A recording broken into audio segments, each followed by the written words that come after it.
What's going on, everybody? Welcome back to the HnH Podcast. I am your co-host, Hamza Rana, joined by my older brother, Huzaifa Rana. And we are super excited for this episode. A lot of crazy things have happened this past week. Can't wait to, get going and talking about this stuff. Huzaifa, man, how are we doing today? I'm doing well. Obviously fired up for a few days from now, the home opener. But the first game of the regular season kicks off in a couple of days. Obviously, there's been some crazy news in the NFL, especially about our Dallas Cowboys. Sorry, I'm just fixing the audio here. Especially about our Dallas Cowboys. But first and foremost, Hamza, before we get into that stuff, how's your head feeling? I know you obviously had a concussion last week. We had the sub in Jordy. How are you feeling now? I feel fine. I feel pretty much 100% back. Things with concussions, you can't really, speed up. You have to take your time with this. But, no, I feel much better than I did last week. And, I'm hoping to be 100% back in a couple of days. So we're all good to go. All right, that's perfect. It's good to know. All right, man, let's start off. Let's not waste any time. Obviously, we have a packed episode today. We'll get into some division prediction winners for the NFC today.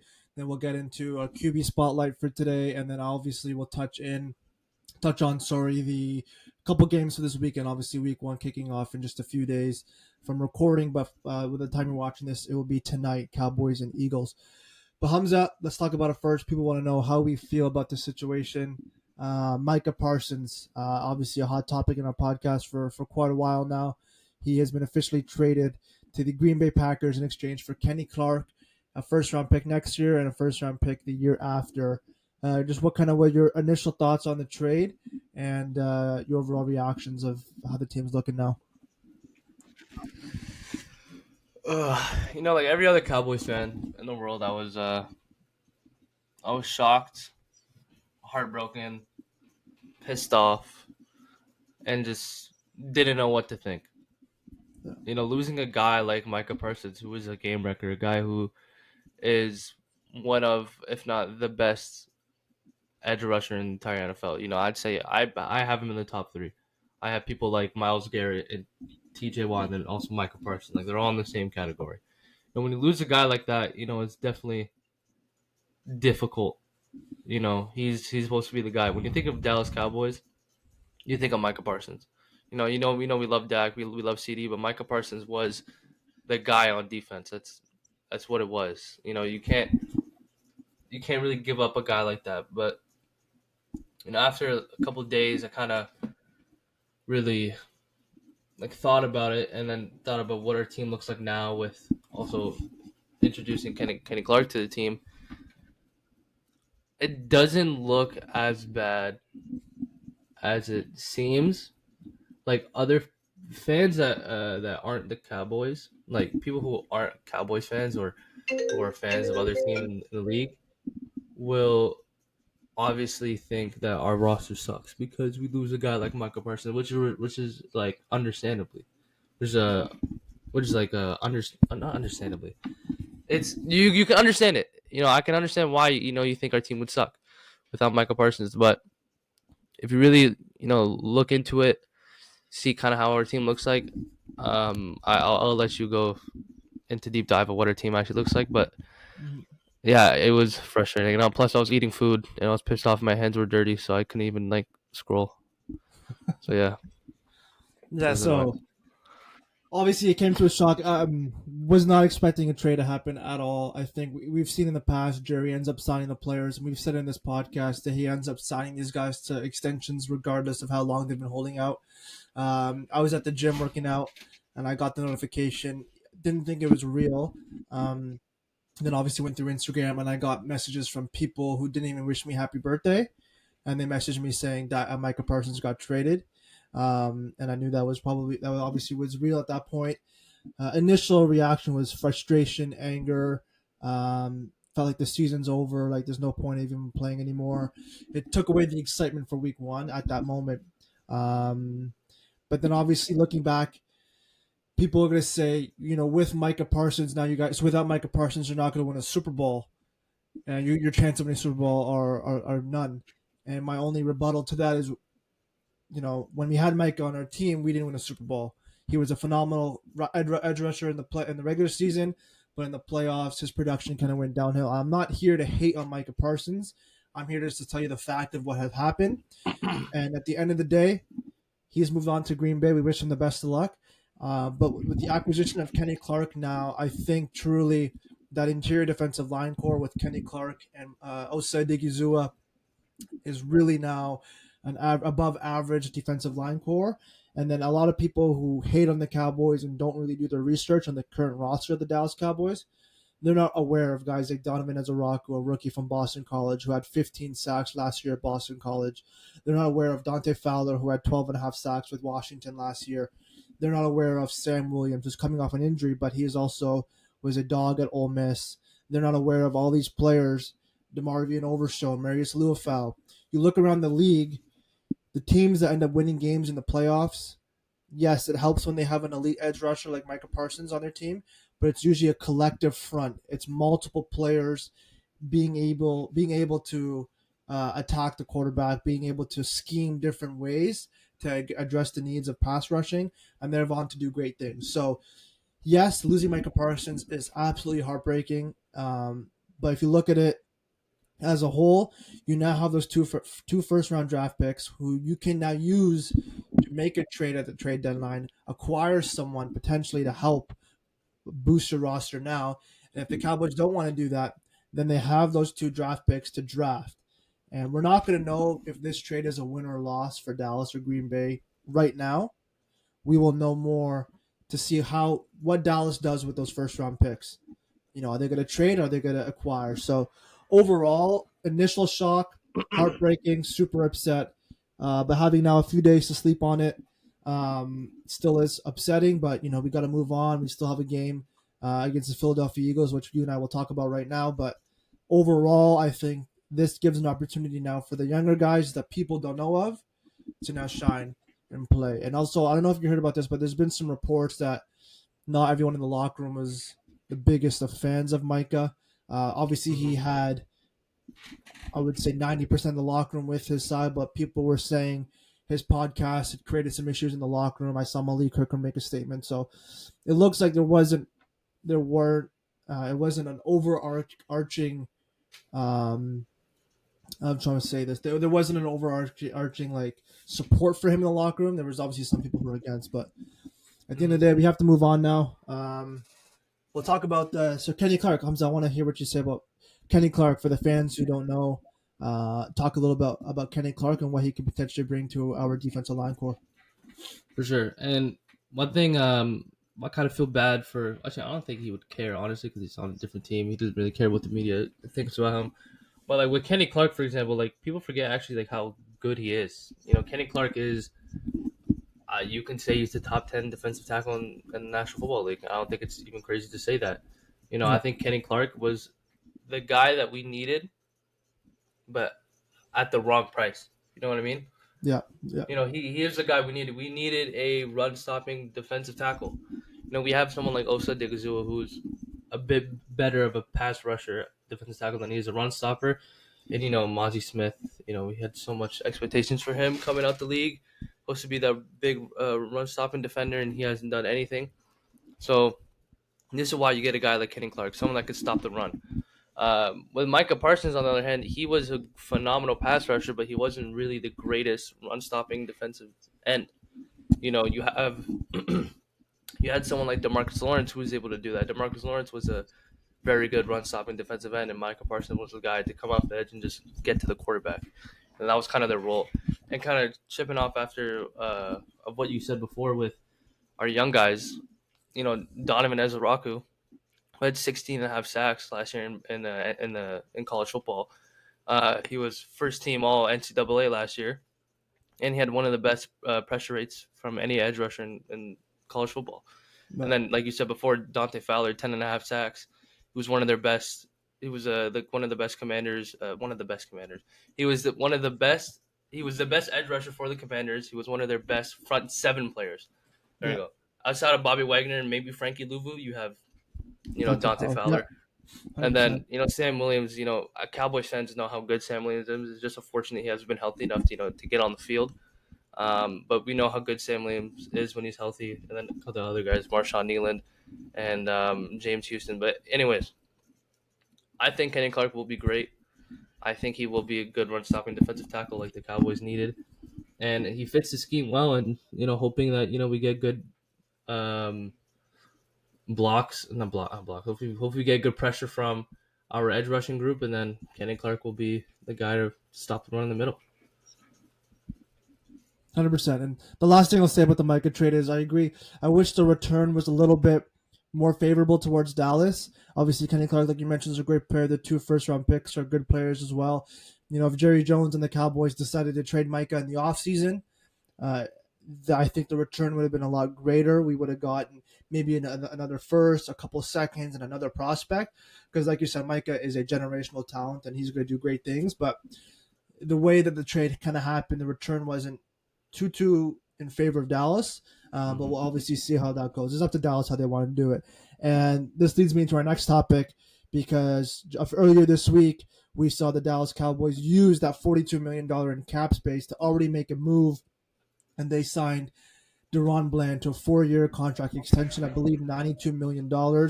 Yes, sir, that's some DeRon Bland jersey. I know you are a big DeRon Bland fan, Hamza. Do you want to comment on the extension for DeRon Bland and why that makes sense for Dallas at this point? I love it. I love DeRon Bland. I really loved him as soon as the Cowboys drafted him, and he's shown so many flashes since entering the league. DeRon Bland, he's a little bit of a mix of everything. Sometimes he has his moments in man coverage. We've seen him do really well in man coverage. We also seen him get cooked by DK Metcalf. But that's what everyone's going to talk about. Every time I bring up DeRon Bland, they're like, what happened with DK, though? But they can't name me another time where DeRon Bland has literally got cooked by another DB. But anyways, DeRon Bland, we love him. He's a pick six king. He had 5, was it 5 pick sixes or 6? Yeah, there was 5. It was 5 pick sixes in 2023. He is a really good ball hawk. And one thing about DeRon Bland that kind of sets him apart from some of the other corners in the league, he is very versatile. He's able to play the nickel. He's able to play strong side corner. He's able to basically do everything. I think it was a good idea for the Cowboys to, lock him up for another 4 years. And seeing our I don't know what's going on. Sorry about that. Some technical difficulties here. Am I good on my back? Yeah, I'll just finish with Hamza's point while he's reading. Yeah, I think so. You're back. Yeah. Hello? Can you hear me? Yeah, I can hear you. Are you good? Yeah, my video looks fine now. Is everything all good? Yeah. Okay, anyways, like I was saying, the way our cornerback room is looking in Dallas, I think it was a great idea to lock up someone like DeRon Bland. And, we have Trayvon Diggs coming off injuries. Kyrie Elam, we don't know how good he's going to be this year, even though he's had a good camp. Savon Rebel, we drafted him in the 3rd round this past draft, but he's injured. We're probably not going to be playing until week 3, week 4. Yeah, I thought it was a great idea for Dallas to secure up a guy like DeRon Bland for 4 more years. Yeah, I agree. DeRon Bland now is able to provide that stability on the cornerback room. And, I think we both know this, and Cowboy fans know this as well. I don't think there's been too many games. I'm pretty sure I can count how many games DeRon Bland and Trayvon Diggs have played together. When Trayvon Diggs was there, DeRon Bland was still rookie at the time, and then DeRon Bland took over after Trayvon Diggs got injured, and then last year, obviously, DeRon Bland got injured. So these guys actually haven't even played together, so we haven't seen what it looks like to have 2 elite cornerbacks at the same time. So that's a great job by Dallas using that money.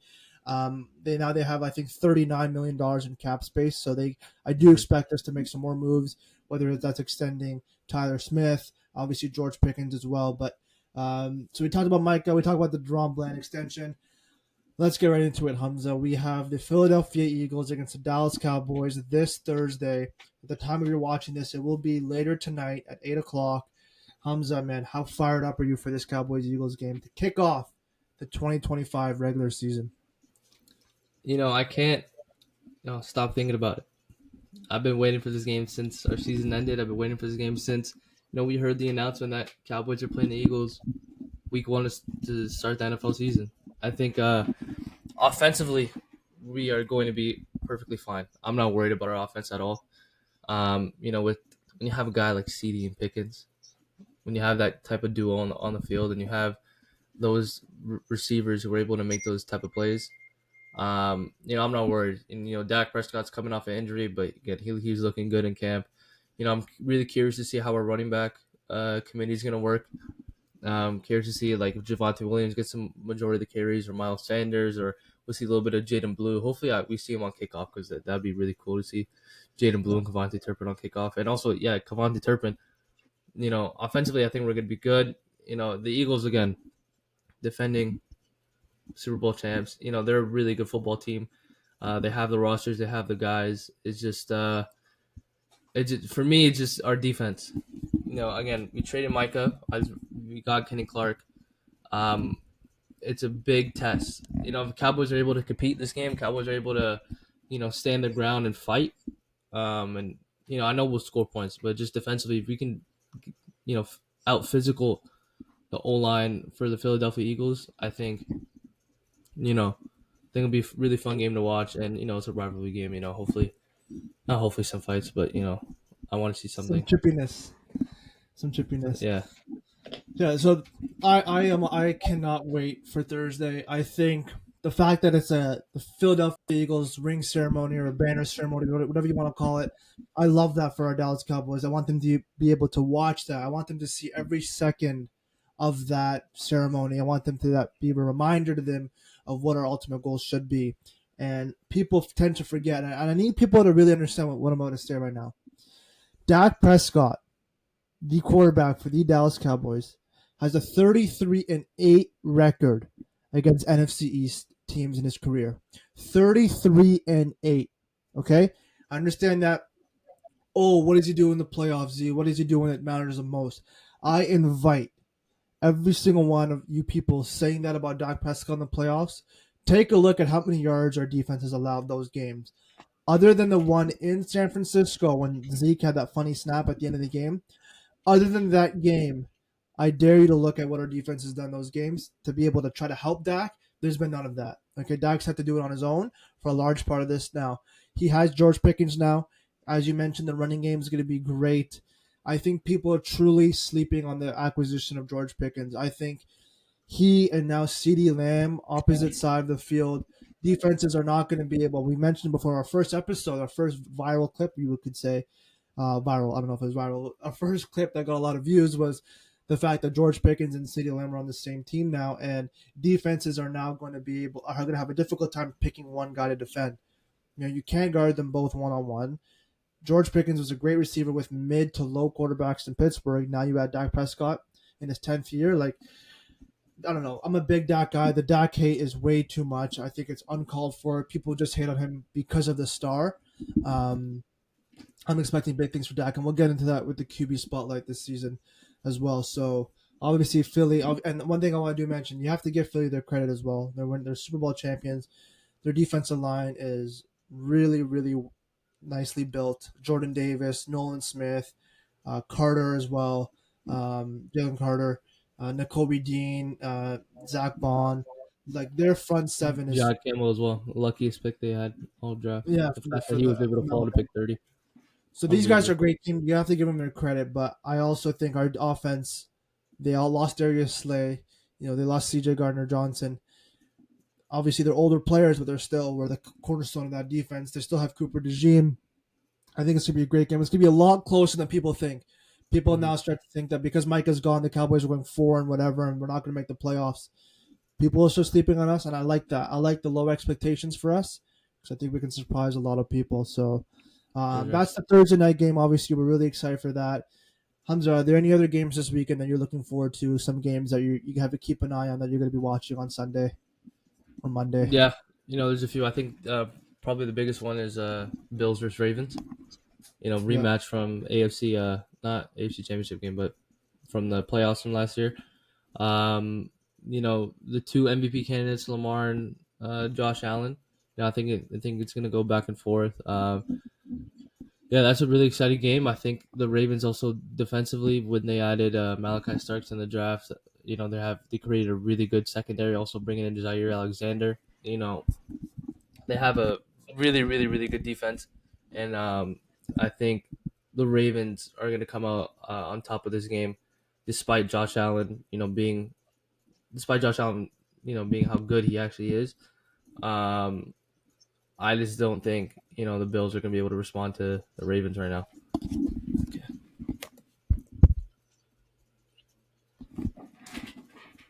Yeah, you hear me? So we seem to be having some.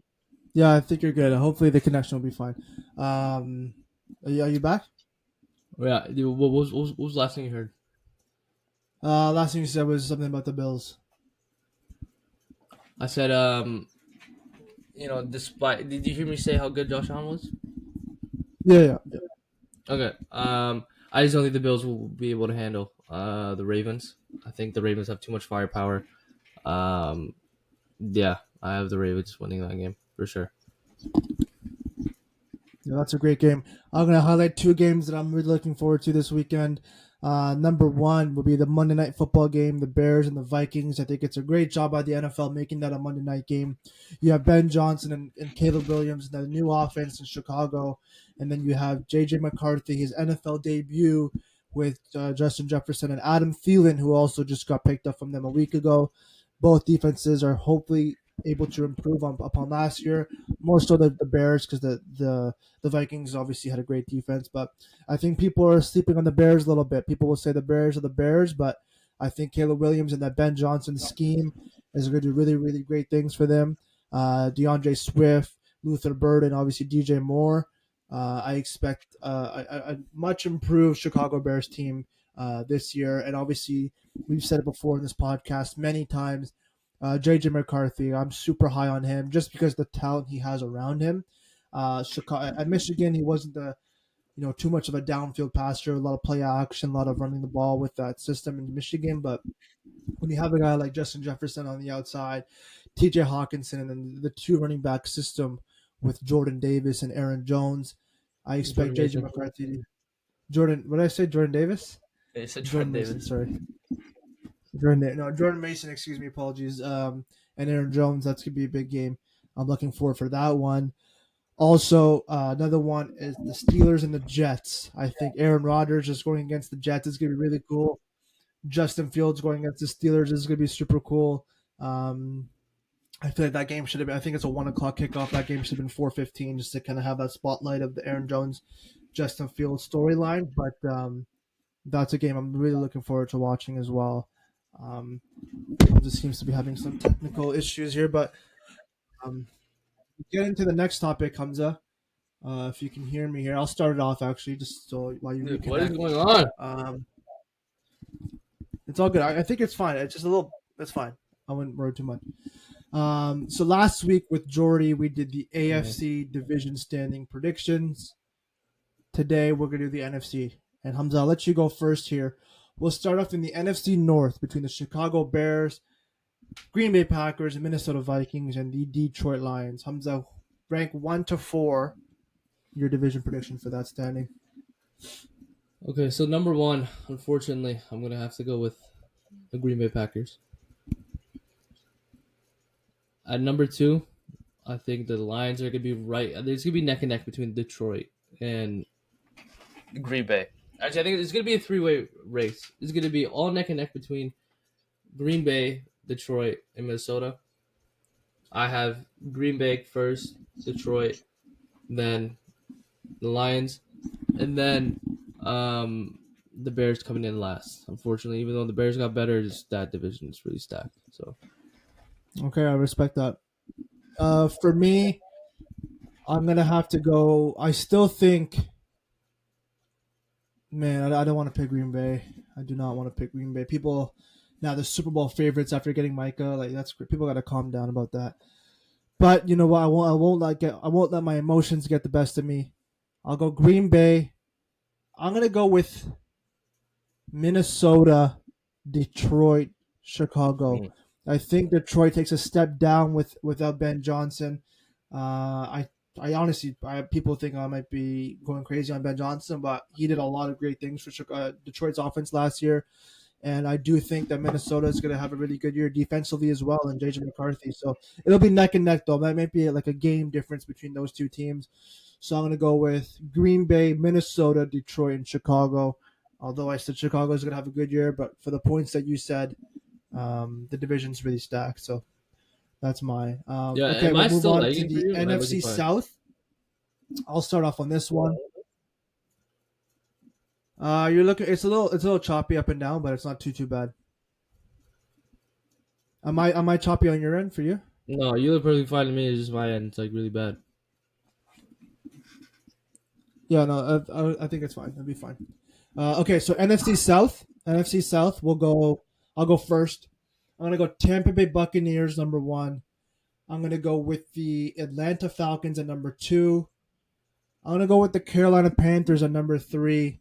And I think the Saints are going to be dead last in that division. I think they're not a very good team. People were They had a parade in Dallas last year after beating us in week 2. People got to calm down. Kellen Moore's a great coach. I just don't think they have a proven quarterback just yet.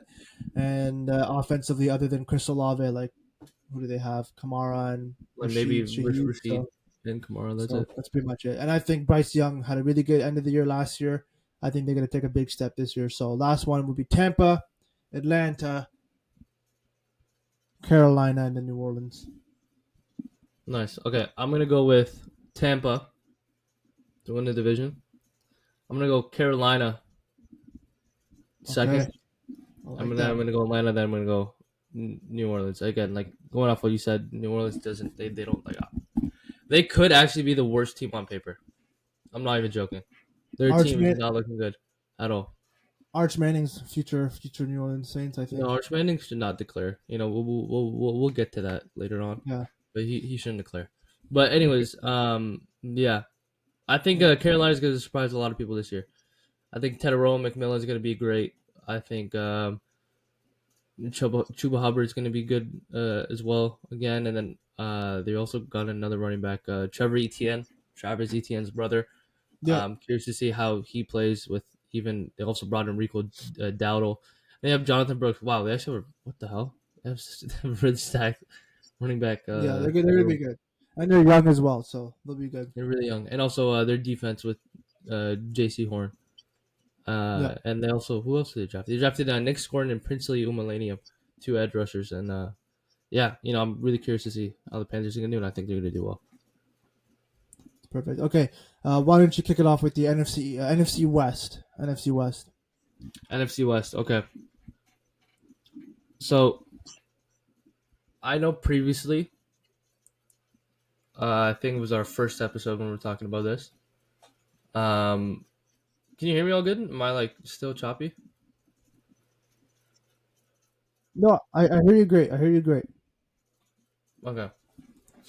Anyways, like I was saying before, I mentioned it previously, but I think I'm changing my mind. I think the San Francisco 49ers are going to come on top with this division. And I'm going to say this because they have the easiest schedule in the entire league. With a healthy Christian McCaffrey, with Brock Purdy, and I think Ricky Pearsall is going to have a good year, I think they're going to come out on top with this division. And this is another division that's also really stacked. So, like, the Rams and Seattle, like, that's, like, I don't know. Because you can't have 3 teams in this division making the playoffs because you also have the NFC North and also the NFC East. Like, dude, it's going to be really difficult. NFC stacked. Yeah. I'm going to go with the Rams at second. Then I'm going to go Seattle. And then I'm going to go with Arizona. Wow, that's interesting. You have me thinking about mine now. I don't really know. Okay, that's good. So NFC West, for me, I'm going to go with, I don't know why. I said, oh gosh.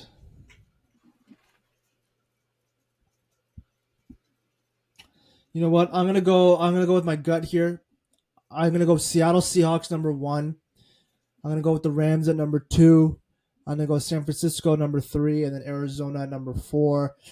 A lot of the reasons why I'm picking Seattle is because I think Sam Darnold had a great year last year. I think he can transfer that over to Seattle. with Cooper Kupp, who is a great now number 2 wide receiver behind Jackson Smith and Jigba. Kenneth Walker at running back. They have a really, really young defensive core. Their average age, I think, on defense is maybe 26 or 27, which is like really, really rare in the NFL. So I give them credit for that. I think they're going to be really good. And I think the Rams, I think there's Puka Nacua and Devontae Adams, who people are sleeping on Devontae Adams. I don't know why they are. He's going to be a great player for the Rams. And Matthew Stafford, obviously he has his back issue, so we'll see how he does in the beginning of the season. But I just think the 49ers lost a little bit too much firepower on their defense. A lot of their underrated players, Tre'Davious Ward, Dre Greenlaw, and Hufanga. So, excuse me, that's why I think it's going to be like that. All right. NFC East. Do you want me to go first? Do you want to go first? It's up to you. All right, I'll go first. Okay, I'm going to get a lot of hate about this, but you know what? I don't really care. Number 1 in the NFC East, I'm going to go with the Philadelphia Eagles. You have to give them the respect. As much as I hate them, they are a really, really well-built team defensively and offensively. Jalen Hurts is probably the luckiest quarterback in the NFL with the amount of weapons he has, the best running back in the NFL. He's got the best offensive lineman in the NFL. He's got one of the best defenses in the NFL. It must be nice for Jalen Hurts to have that many players around him. I wonder how that feels. So I'm going to go Philadelphia Eagles, number 1. I'm going to Dallas Cowboys at number 2. I think people are truly, truly sleeping on this offense, which is fine. They can sleep on it all they want because I think the Dallas Cowboys are going to shock a lot of people. Defensively, obviously, we lost Micah Parsons. Obviously, people think immediately at that moment we're not making the playoffs. But with Micah Parsons gone, it gives the opportunity for these young players to shine. Donovan Zaraka, we said in the beginning of the episode, Dante Fowler. But the biggest thing for me in all this is the offense with George Pickens. I think it's unbelievable people are sleeping on this guy. And I truly think Washington will be number 3. They're going to take a slight drop off. Okay, I saw a stat. I don't have the exact number right now, but I think they won 9 games last year with 1 point within a 1-score game, and then they converted on, like, I think it was 23 on. I forget the number. Forgive me for that. I'm sorry. I had the number, but they converted on like an 88% clip on 4th down conversions. Listen, Jaden Daniels is a great quarterback. He will win the division one day. He will make it to the Super Bowl one day. But naturally, they're going to take a step down, I think. It'll be a tight division. They can also make the playoffs as well. And then the Giants, people are so high on them because of Jackson Dart. They'll have a good year, but that division is stacked. So I'll go Philly, Dallas, Washington, and then New York Giants. Okay, can you hear me? Am I like still lagging? Like, No, I don't know you're what's good. going on. No, you're good. I'm good. Okay. Yeah. Okay. So, interesting picks. For me, I think the Giants are going to win the division.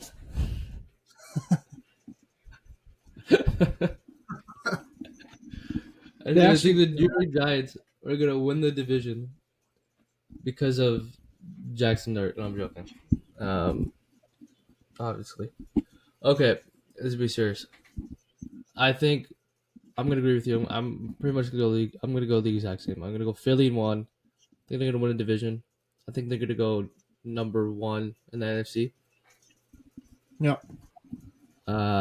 Then, Dallas.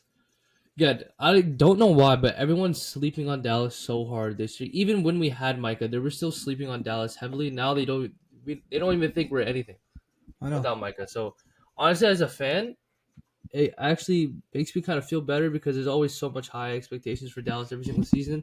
But everyone thinks we're going to be terrible this year. So, and if you look at it in that sense, honestly, I think I think it's gonna be a great season. This season, is gonna look. It's lining up for one of the best seasons we've seen in a long time. So I'm really. I feel like there's every single team is like good.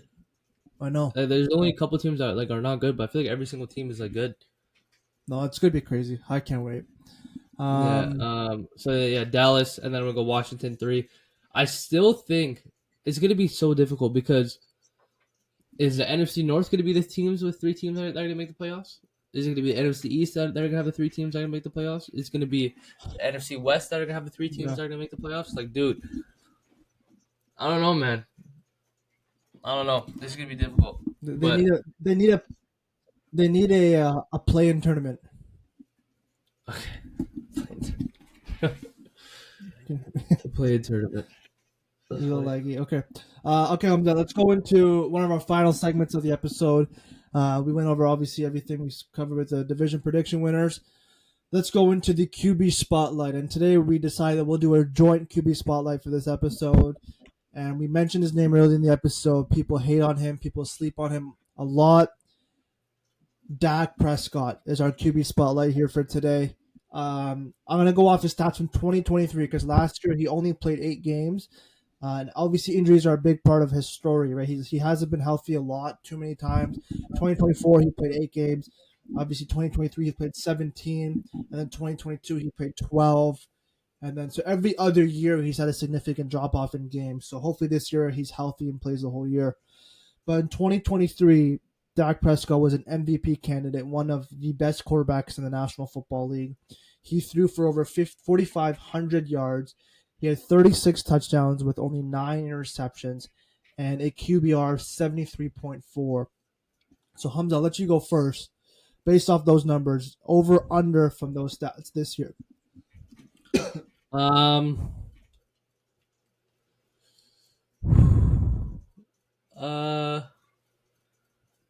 going to take the over on passing. Passing yards.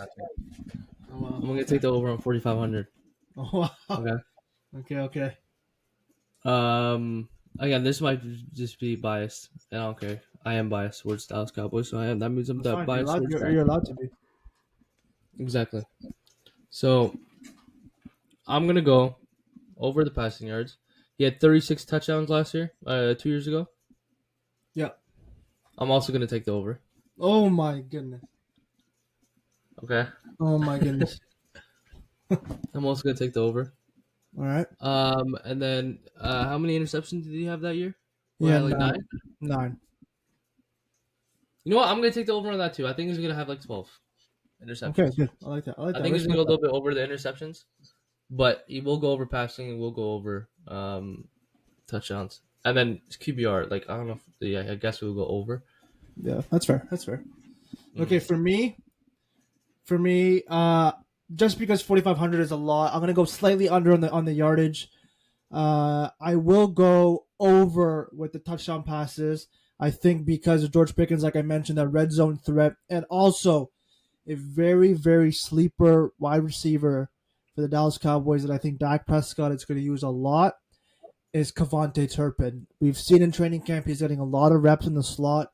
He is one of the fastest players in the National Football League. You add him to the receiving corps, I think it's going to be extremely underrated for him.